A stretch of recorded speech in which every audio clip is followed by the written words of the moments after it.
Hello नमस्कार, मैं सोनू कुमार स्वागत करते हैं आपको पढ़ने क्लासेस में। आइए हम लोग आज मैथ का क्लास 10th का मैथ का आप बिहार बोर्ड का चैप्टर 5 में हम लोग पढ़ेंगे समांतर श्रेणी। ठीक है, क्या तो कौन चैप्टर है?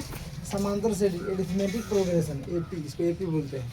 ठीक है, पहले यह पुराने सिलेबस में नहीं था। नए सिलेबस में 2011 में जो सिलेबस चेंज हुआ आपका बिहार बोर्ड का, तो इसको इंटर में से लाया गया है। इंटर में 11 क्लास में जाइएगा ना, तो साइंस लेके पढ़िएगा तो ये आपको मिल जाएगा पढ़ने के लिए। ठीक है, पहले यह नहीं था, अब नया में इसको लाया गया है। ठीक है, एक ए और कोऑर्डिनेट ज्योमेट्री और प्रायिकता, तीनों चैप्टर जो है नया था और उसको 2011 में इंक्लूड किया गया सिलेबस में। ठीक है, यहाँ देखो भाई, अब सबसे पहले समांतर श्रेणी में कुछ टर्म है उसको देख लीजिए। अनुक्रम, सीक्वेंस, क्या बोलते हैं? सीक्वेंस।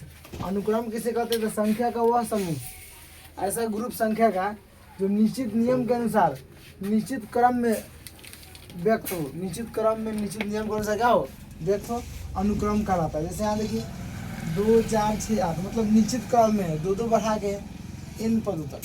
ठीक है, अब अनुक्रम का प्रकार, तो अनुक्रम के 2 प्रकार होते हैं। एक में परिमित अनुक्रम, फाइनाइट सीक्वेंस, दूसरे में अपरिमित अनुक्रम, इनफाइनाइट सीक्वेंस, इनफाइनाइट सीक्वेंस। ठीक है, फाइनाइट और इनफाइनाइट। ठीक है, अपरिमित अनुक्रम किसे कहते हैं? मतलब फाइनाइट सीक्वेंस किसे कहते हैं? यदि किसी अनुक्रम के पदों की संख्या गिना जा सके, जिसके अनुक्रम के पद की संख्या गिन सकते हैं, उसको हम लोग फाइनाइट अनुक्रम कहते हैं। जैसे यहाँ देखिए 1 3 5 7, ऐसे करते करते 25 तक है, मतलब इसी तरह का विषम संख्या लिया है 25 तक, मतलब लास्ट टर्म आपको पता है, मतलब आप इसको गिन सकते हैं। तो क्या बोलेंगे? फाइनाइट सीक्वेंस बोलेंगे। अब अपरिमित अनुक्रम किसे कहते हैं? किसी अनुक्रम के पदों की संख्या को नहीं गिना जा सकता, इसको आप गिन नहीं सकते हैं, इसको क्या बोलेंगे? अपरिमित अनुक्रम बोलेंगे। ठीक है, जैसे 1 3 7 5, यहाँ पता नहीं है कहाँ तक है, अनंत तक लिखा हुआ है, यहाँ लास्ट में पता आपको नहीं ना है, तो ये अपरिमित अनुक्रम है। क्या गया? अपरिमित अनुक्रम। अब देखिए अनुक्रम के पद, अब अनुक्रम के पद टर्म ऑफ सीक्वेंस क्या होता है? A1 A2 A3 dot N, या T1 T2 डॉट Tn से शुरू किया है। किसी भी अनुक्रम के पद को ऐसे ही हम लोग डिनोट करते हैं, चाहे A1 A2 लिखिए, चाहे T1 T2 लिखिए।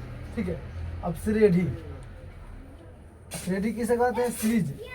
सीरीज किसे कहते हैं? ऐसा अनुक्रम जो निश्चित पद्धति का अनुपालन करता है, मतलब एक किसी खास नियम को अनुपालन करता है, उसको श्रेणी कहते हैं।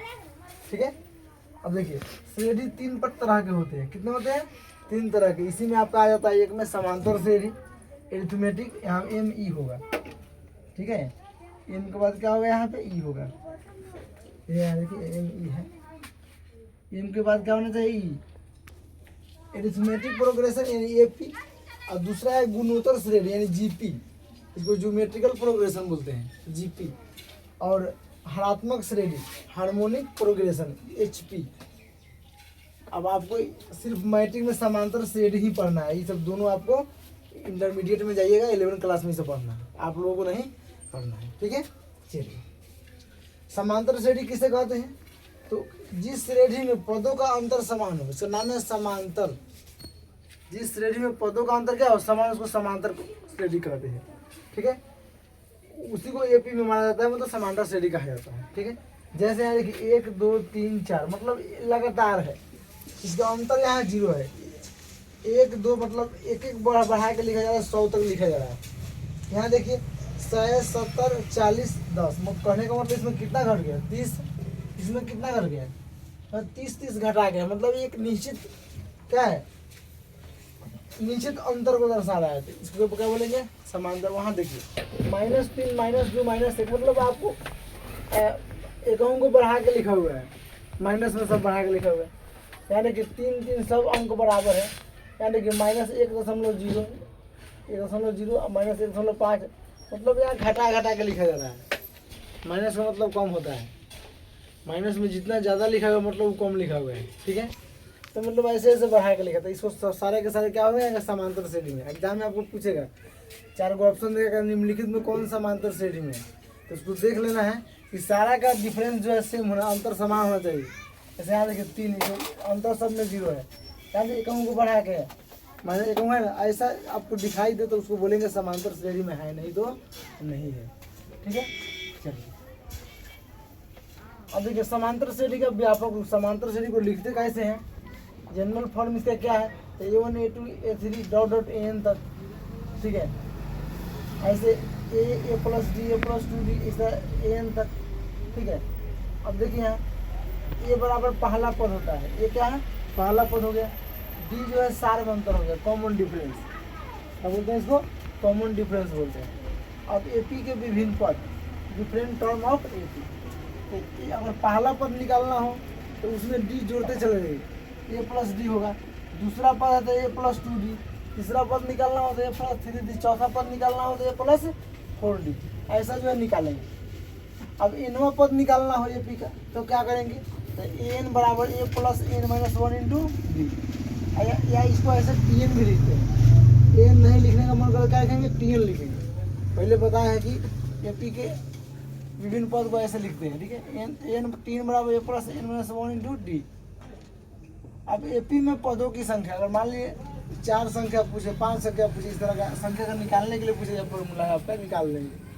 ठीक है, जैसे 3 पद निकालने के लिए कहे तो A plus A minus D A plus D ऐसे निकाल लेंगे। ठीक है, 4 संख्या निकालने के लिए A minus 3D A minus D और A प्लस D और A प्लस 3 ऐसे निकाल लेंगे। 5 पद निकालना हो A minus 2D A minus D और A प्लस D और A प्लस 2D ऐसे हम निकालते चलेंगे। अब AP का जो अगला पद हम लोग निकाल के जोड़ते जाएंगे, जितना पद निकालना है उतना पद निकल जाता है। ठीक है, किसी AP के अंतिम पदों को nवां पद कहा जाता है। इसी को लास्ट पद का nवां पद, और अंतिम पद से nवां पद निकालना हो L minus N minus 1 into D होता है फॉर्मूला। ठीक है, आगे देखिए थोड़ा और फॉर्मूला है। अगर सार्वंतर आपको निकालना हो, यानी कॉमन डिफरेंस निकालना हो, तो क्या करेंगे, तो इसका पहले परिभाषा देख लीजिए। समांतर श्रेणी किसी भी 2 पदों का अंतर जब निकलेगा तो उसको उसी को सार्वंतर बोलते हैं, कॉमन डिफरेंस बोलते हैं। तो इसको D से डिनोट किया जाता है। तो सार्वंतर बराबर होता है दूसरा पद माइनस पहला पद। ठीक है, second term minus first term, या इसको ऐसे लिख सकते हैं D बराबर A2 माइनस A1। ठीक है, समांतर श्रेणी के n पदों का योगफल बहुत ही इंपॉर्टेंट है। 3 फार्मूला, इसमें तीनों फार्मूला बहुत ज़्यादा अप्लाई होता है। SN बराबर होता है n/2 2A plus N minus 1 into D। देखो पढ़ने का तरीका उसी के, क्या बोलेंगे, n बटा SN बराबर n बटा 2 2A n बटा 2 इंटू, कोष्ठा तो उसको इंटू बोलेंगे, n बटा 2 into 2A plus N minus 1 into D, कोष्ठ बंद। फिर SN बराबर, अगर SN बराबर n/2 A प्लस AN। ठीक है, SN बराबर n/2 into A plus N, मतलब तीनों आपको n पदों का योगफल निकालने का फॉर्मूला है। ठीक है, ऐसे पूछ देता है कभी कि प्रथम n प्राकृत संख्याओं का योगफल। एक बार हूबहू फॉर्मूला ही पूछ दिया था, यही फॉर्मूला पूछ दिया था। तो इसके लिए होता है SN बराबर n/2